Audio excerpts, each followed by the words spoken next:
Welcome to this edition of the Head-to-Head Podcast. I'm your host, Cam McKinney. This is episode number 34 of the Head-to-Head Podcast. And in this edition of the Head-to-Head Podcast, I'm going to be talking about two pitchers who took team-friendly deals with their teams. First with Luis Severino of the Yankees, and then Aaron Nola of the Philadelphia Phillies.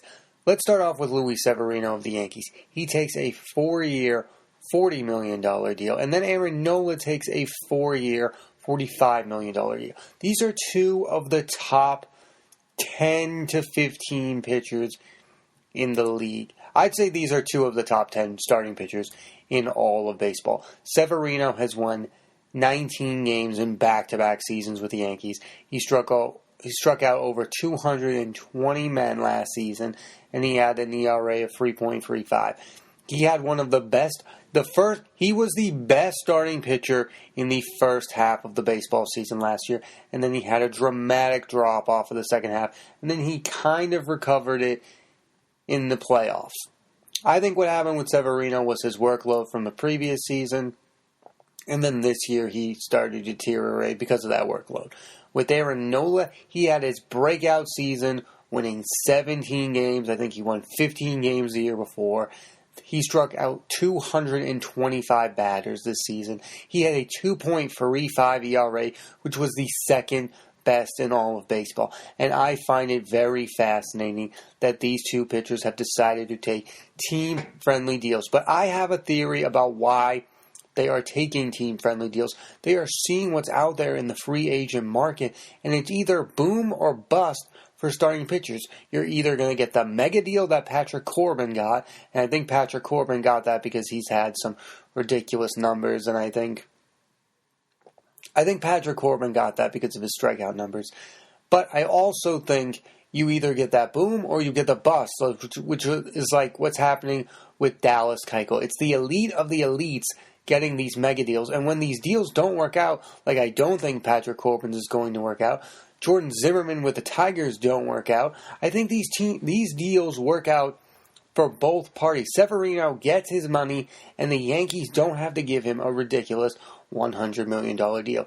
Luis Severino had years of arbitration eligibility left, so he was going to have to fight over a number. Instead, they give him a 4-year, $40 million contract. He's happy. He's making $10 million a year. He's on one of the best baseball teams in the world, and I think it works out for both sides. For Aaron Nola, I think it's a little bit more surprising. This guy had a 2.35 ERA, the best ERA, the second best ERA in all of baseball, and he decides to take a team-friendly deal with the Phillies, who you could make an argument he is the best player on the Philadelphia Phillies. I could not make that argument for Luis Severino. They have Aaron Judge. They have Giancarlo Stanton. Even Gary Sanchez at times, you could argue. Didi Gregorius at times last season was their best player. There are many other people on the Yankees who are going to get big money. And so Luis Severino was not their priority, and I don't think he had any leverage on the Yankees. Aaron Nola has absolute leverage on the Phillies. He is their best player. Yes, they just traded for JT Realmuto. Aaron Nola is still their best player. The Philadelphia Phillies, even with Aaron Nola having a 2.35 ERA, again, the second best in baseball, had the worst starters ERA. Other starters on their roster had a 5.38 ERA. At least with Severino, the Yankees have other arms. They have James Paxton now. They have Tanaka. They have Sabathia. And they re-signed J.A. Happ, who, by the way, was pretty good at the second half of the season. So for Aaron Nola to take one of these team-friendly deals, to me, is very fascinating. We've seen this before with pitchers, though. Adam Wainwright has been very team-friendly when it comes to the St. Louis Cardinals. He's willing to do whatever they want. It shows loyalty, but I think that the MLB Players Union is not going to be happy with these two pitchers. Again, to me, two of the top 10 pitchers last season taking these team-friendly deals because they want them to reach these free agent markets and get these big contracts. And unlike position players, some of these pitching deals actually work out. Max Scherzer's deal with the Nationals is one of the best contracts in baseball history, even though he gets over $200 million. It's a win for the Nationals. John Lester gets his contract with the Cubs. It's one of the best contracts in the history of baseball.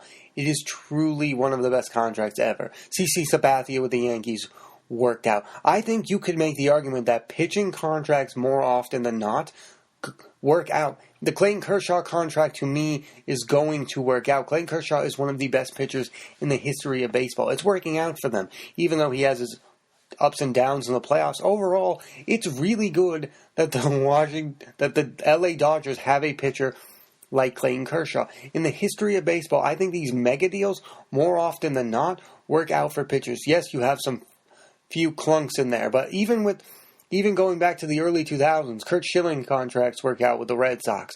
Mike Mussina's contract works out with the Yankees. Pitching goes to the best pitchers, and those contracts usually work out. Greg Maddux had that massive contract with the Braves in the early 90s, and he won 4 Cy Youngs in a row. Randy Johnson signed massive contracts. They worked out. Pitching contracts work out more than they do for position players. Yes, you have a few clunkers in there. Mike Hampton with the Braves was terrible. Again, Jordan Zimmerman with the Tigers looks awful. I don't really trust this Patrick Corbin deal. It looks pretty bad to me. You have some clunkers, but overall, I think the percentage of pitching contracts works out more so in baseball for pitchers than they do for their position players. Because for position players, you have so many busts. The Albert Pujols deal is really bad. Miguel Cabrera is one of the best batters in the history of baseball. His contract with the Tigers right now is ridiculous, and it's not working out. His first contract with the Tigers was spectacular. The Alex Rodriguez contract with the Rangers didn't work out, but pitcher after pitcher contracts worked out. Pedro Martinez and the Red Sox worked out. You can give these mega deals to pitchers, and they have a higher percentage usage of working. Justin Verlander with the Tigers worked out. Even after they traded him, it's working out for the Astros. His mega deal worked. You know whose mega deal worked? Max Scherzer's.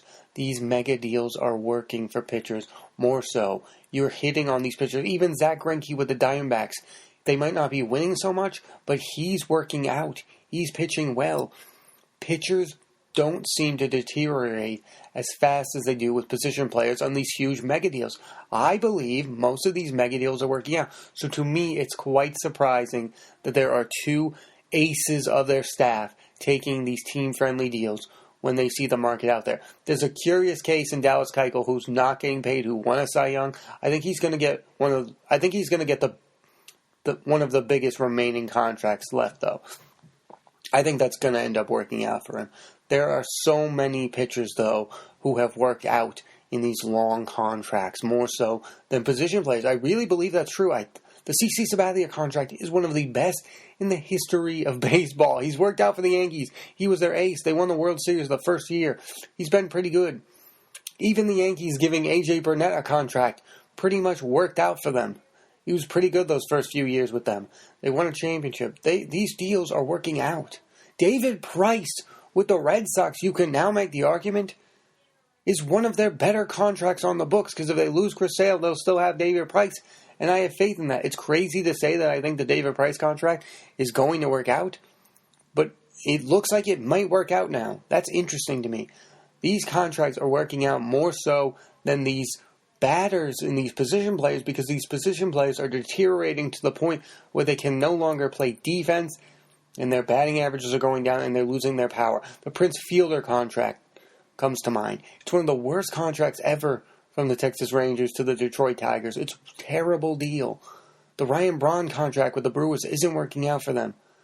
Paying position players is more risky for me than paying these pitchers, because these pitchers are having a higher rating of success with these teams. They are lasting longer.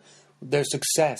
Yes, Clayton Kershaw can go from a 25-game winner to a 15-game winner. That's still worth his massive contract to me, because he still is going to have massive strikeouts, and he's still going to be able to affect baseball games in a way that these position players are not.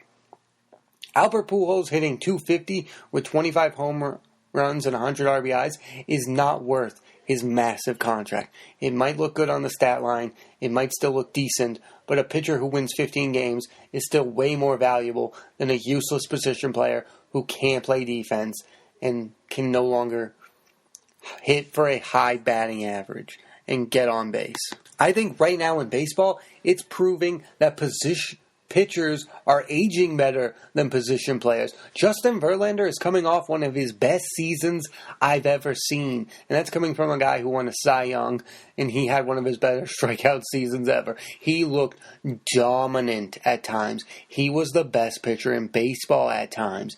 He is having a really good second half to his career. Greg Maddux, a lot of what Greg Maddux did was at the second half of his career. Randy Johnson, after the age of 35, was when he was at his best. Roger Clemens was at his best when he was older. Yeah, that might be because of steroids. But again, pitchers can have a second run. It doesn't seem like any of these position players are having a second run. Manny Ramirez didn't have a second run. He had an elite first run. A-Rod didn't have a second run. Some of these position players don't have second runs to their career. It seems like the pitcher can reinvent himself. John Lester had one of his best seasons last year. Had one of the lowest ERAs of his career. He can still affect a ball game in so many better ways. Look at these position players that are aging in terrible deals. I'd rather have a bad pitching deal like Johnny Cueto than a bad hitting deal in Jacoby Ellsbury. Because Johnny Cueto is hurt, but there is a chance that Johnny Cueto could recover and win 15 games for the Giants. I wouldn't be surprised. Don't get me wrong, there are some really bad pitching deals in the history of baseball. Barry Zito's was really bad. Even though he was on world championship winning teams, his contracts were really bad. Again, there's a lot of guys who have been given really bad contracts. But I think the winning percentage of pitching deals far outweighs terrible deals given to position players. I would rather give a big money deal to a starting pitcher right now. So that's why I find it so interesting that Aaron Nola and Luis Severino would rather have security of making $10 million a year than this idea of them going out of the market and making 20 to 25 or whatever their rates would be. Again, the security of it, being with that team, their deals also help out their teams. The Yankees want to be below the luxury tax. So they went to Luis Severino and was probably like, this is helping you out right now, and this is helping us out in the future. Let's help each other out. The same with Aaron Nola. The Phillies said they were going to spend some stupid money. I still believe they're going to spend some stupid money. I predict they'll end up with either Machado or Harper. So that could really be what's happening here. Aaron Nola could be being promised a star teammate. The same thing could be happening to Severino. They might be going after Manny Machado really hard. And if these teams end up with Machado and Harper, who's to say that those deals for those pitchers weren't the reason they were able to get these guys? And again, with the Yankees, why wouldn't you lock up all these young players to deals you can afford right now? Why wouldn't you lock up Aaron Judge, Gary Sanchez, especially Sanchez? Get him while he's at his cheapest. I also think we're getting to a point in baseball where we're going to have to change the arbitration rules. The fact that these position players are getting paid after their first 6 years is quite troubling because Mike Trout is, again, he had his best years in his prime, in his 21 years. Like, the age of when baseball players are great are going down. You know what I mean? They're not going up. It used to be when I was a kid, Barry Bonds was having his best years at 35, 36. Yeah, because he was on the roids. Now Francisco Lindor is injured, and he hasn't been, he's had his best years. He should be getting paid a massive amount. He got a pretty good deal with the Indians. But that's when this guy should be getting paid because he's going to get hurt, and then he's not going to be the same player. Pitchers like Severino and Nola are probably going to have second spurts of their career. They are probably going to have second runs with different teams possibly. Position players don't. The best of Pujols was in St. Louis. He hasn't even been half of the same player with the LA Angels. Josh Hamilton's run was with Texas. Yeah, he had other off-field problems, but he wasn't even close to the same guy with the LA Angels. These pitchers can have second runs with different teams. You are seeing it with Max Scherzer. He's won a Cy Young with the Tigers. He's won a Cy Young now multiple Cy Youngs with the Washington Nationals. Roy Halladay, who just made the Hall of Fame, had a terrific run with the Blue Jays and then a terrific run with the Philadelphia Phillies. Most position players, feels to me, when they get to their second teams, they're not the same guy. J.D. Martinez is one of the... He's been great with the Red Sox, and he was great with the Diamondbacks, and he was great with the Tigers. It seems to me like most position players are not that way. But Severino is 21 years old. Aaron Nola is 22 years old. These guys are going to be, again, top-tier pitchers for years and years to come. So it is interesting to me that they were willing to take 4 years and $45 with the fifth-year option for Nola to make $16 million, and then 4 years for $40 for Luis Severino. Those are team-friendly deals. Team-friendly deals. Pitchers usually do not take these team-friendly deals, so it's interesting to me that these guys are willing to do that. Especially for Aaron Nola, who is 25 years old and is arguably the best player the franchise has. The Phillies do not have a dominant position player. JT Realmuto has not performed for the Phillies yet, so they do not have a star position player. They have Gene Segura, who's locked up, they traded for. They have a lot of guys on their roster. Yes, they have young guys, and they performed well somewhat. But Aaron Nola has performed to the highest level of his profession. He won 17 games. He had a 2.35 ERA. And he might be at the height of his power. He might be what Steve Carlton was to the Phillies. When it's Aaron Nola for the Phillies, it's win day for the Phillies. And he takes a 4-year, $45 million contract. That is a huge get for the Philadelphia Phillies not to pay their best player an excessive amount of money and be willing to pay these young guys and bring in a guy like Harper. I mean, that's a huge win for the Phillies. And I guess for Aaron Nola, it's just shut up and pitching. I mean, we've seen this before with pitchers. Madison Bumgarner just gets his money and he doesn't want to be the highest paid guy. He just wants to shut up and pitch. And I respect that. But for the unions, it's probably not the best thing to have that guy at 25 years old. When he's done with his contract, he'll be 30. For Severino, he'll still be 25. That's ridiculousness. That is insane. Severino at the end of this will be 28 years old and Aaron Nola will be 30 years old. So there will still be time for them to be able to get more money. Again, like I said, Greg Maddux had massive deals at the end of his run. He was still great at the end. Randy Johnson at 35 had his best years. But these are two guys at the height of their powers possibly. And again, with pitchers, you don't know. This could be Luis Severino, could be like a Dwight Gooden type of guy who's good at the beginning and terrific at the beginning and then not the same at the end. The same could go for Aaron Nola. But Aaron Nola especially, he is the best player on the Phillies last year. Again, Aaron Nola, 2.35 ERA. The rest of that roster, 5.38 ERA. The rest of them are mediocre at best. He is the only decent pitcher they have on their team, and they almost made the playoffs just because of him. And for him to take a team-friendly deal is a massive win for the Phillies. And I guess it's the security for Aaron Nola. And I respect the fact that he wants the security. I respect the fact that he's only had 2 or 3 good seasons. So he's like, I'll just take this contract and I'll prove myself. For some people, maybe it's not about being the highest paid player at their position. But for their unions, you obviously want them to go out and try to get the biggest contracts they can possibly get. For both of these teams, these are huge wins. For the Yankees, they stay under the luxury tax like they want to. They're going to get under some of these bad contracts like Jacoby Ellsbury. And they're going to try to get Manny Machado possibly. I wouldn't be surprised if Manny Machado goes to the Yankees. And I wouldn't be surprised if Bryce Harper goes to the Phillies. These were huge victories for these teams. And these are deals that these position players aren't going to make, which some of them probably should. Mookie Betts seems like he won't even negotiate with the Red Sox because he won the MVP and he's the best player in baseball right now. But there's a better chance that there's a huge chance that the next contract that Mookie Betts gets is his best contract, so he better make sure it works. For Luis Severino and Aaron Nola, I believe there's more chances for them to get paid. For position players, I think Mookie Betts is at his best with the Red Sox. I don't see him doing very well in the second run on a second team.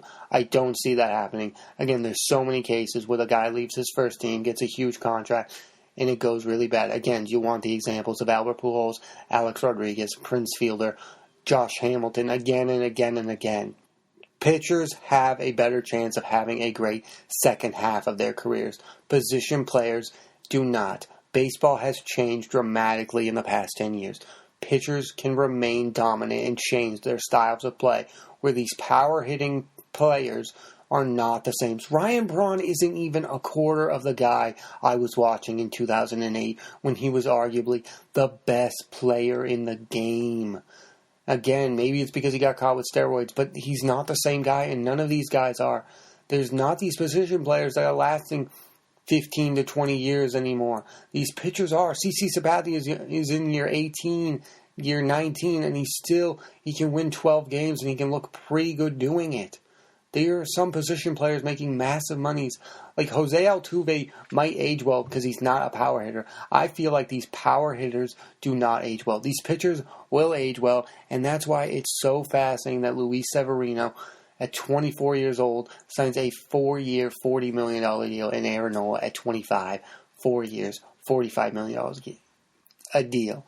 These two guys are two of the top 10 pitchers in the game, and they are giving their teams a real good chance to build great teams. Thanks again for listening to this edition of the Head to Head Podcast. I'm Cam McKinney. There will be a new episode of the Head to Head Podcast every Monday on Apple Podcasts and iTunes. Thanks again for listening.